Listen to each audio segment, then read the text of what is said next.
hello' everyone গতিকে যোৱাটো ক্লাছত আমি প্ৰথম অধ্যায়ৰ এটা আভাস দিছিলোঁ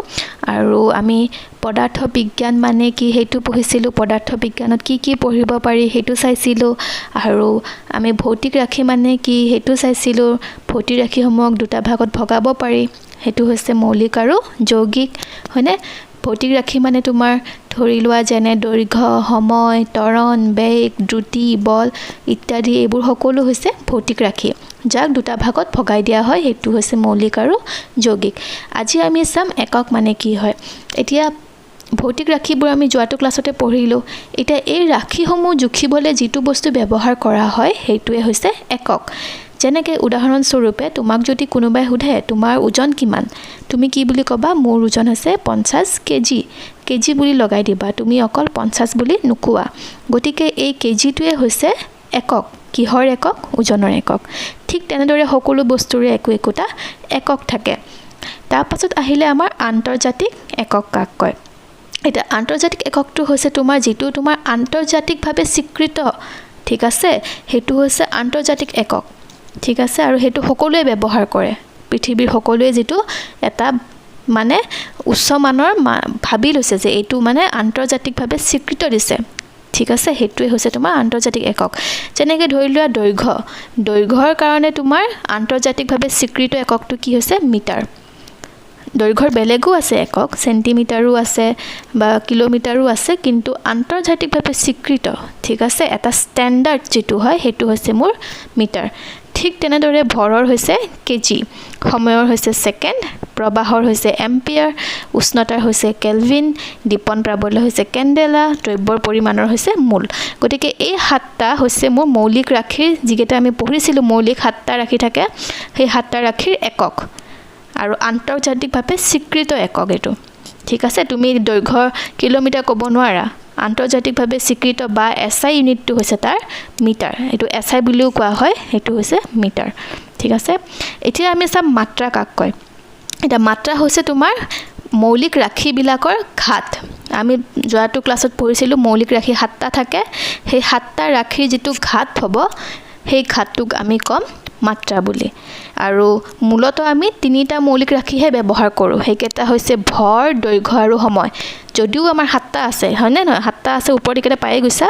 এই ভৰ দৈৰ্ঘ্য সময় তাৰ বাহিৰেও প্ৰবাহ আছে উষ্ণতা আছে দীপন এইবোৰ আছে কিন্তু আমি অকল তিনটাহে ব্যৱহাৰ কৰিম হেতু হৈছে ভৰ দৈৰ্ঘ্য আৰু সময় আৰু যেতিয়া আমি মাত্ৰা লিখিম ভৰৰ মাত্ৰা আমি লিখিম সদায় এনেকৈ m আৰু দুয়োটা সাইডে আমি এনেকৈ ব্ৰেকেটটো দি দিম দৈৰ্ঘ্য লিখিলে লিখিম l আৰু ব্ৰেকেট দি দিম সময় লিখিলে লিখিম t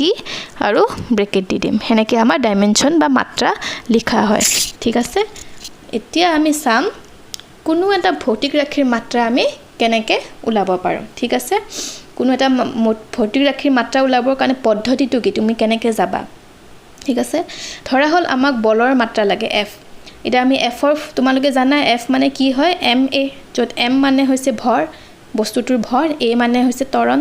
ঠিক আছে গতিকে মই মাত্ৰাৰ আধাৰত যদি লিখো মই কি কৰিলো ব্ৰেকেট দি দিলো ব্ৰেকেট দি পেলাই এনেকৈ লিখি দিলো f টো ব্ৰেকেট দিলো m টো দিলো a দিলো এতিয়া আমি জানো যে m ৰ মাত্ৰাটো আমি পাই গলো হয়নে নহয় এটো আমি পাই গলো m ৰ মাত্ৰাটো সিধাকে আছে কেপিটেল m বুলি আছে গতিকে ভৰৰ মাত্ৰাটো আমি পাই গলো সিধা পাই গলো আমি একো কৰিব নালাগে m মানে হৈছে এটো মাত্ৰা পাই গলো কিন্তু a মাত্ৰাটো নাই আগৰ ইখনত তুমি দেখিছা a মাত্ৰা দেখিছা নেকি a টো নাই এই সাতটা বস্তুৰহে আছে তাৰো আকৌ আমি তিনটাহে লৈছো অকল মূলত গতিকে মই কি হ'ব লাগিব a টোক মই এই তিনটাৰ আধাৰত লিখিব লাগিব m l t ৰ আধাৰত মই a টো লিখিব লাগিব হেকাৰণে মই কি কৰিলো a ক মই ভাঙি দিলো এটা আমি জানো a মানে কি হয়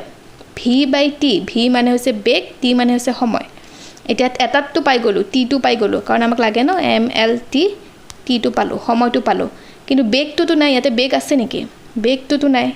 ভৰ দৈৰ্ঘ্য আৰু সময়হে আছে আকৌ মই বেগটোক ভাঙিব লাগিব গতিকে বেগটোক ভাঙিলো যে বেগ মানে হৈছে পদ দৈৰ্ঘ্য বাই সময়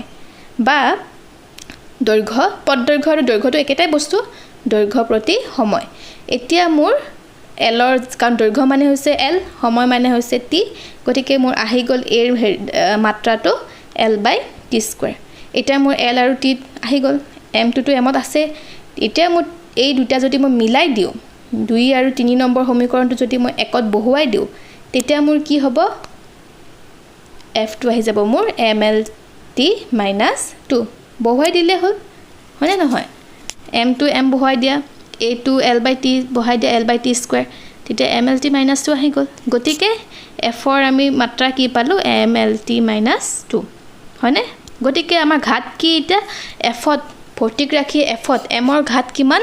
1 মানে মাত্ৰা হৈছে 1 m ৰ মাত্ৰা কিমান পালো আমি 1 যেটো ঘাত থাকে আৰু হেতুৱে মাত্ৰা হয় l ৰ ঘাত বা মাত্ৰা কিমান 1 t ৰ ঘাত বা মাত্ৰা কিমান -2 গতিকে হেতুকে কোৱা হয় মাত্ৰা বা ডাইমেনশন বুলি এটা তোমালোকে হেই অনুযায়ী গতি শক্তিৰ মাত্ৰা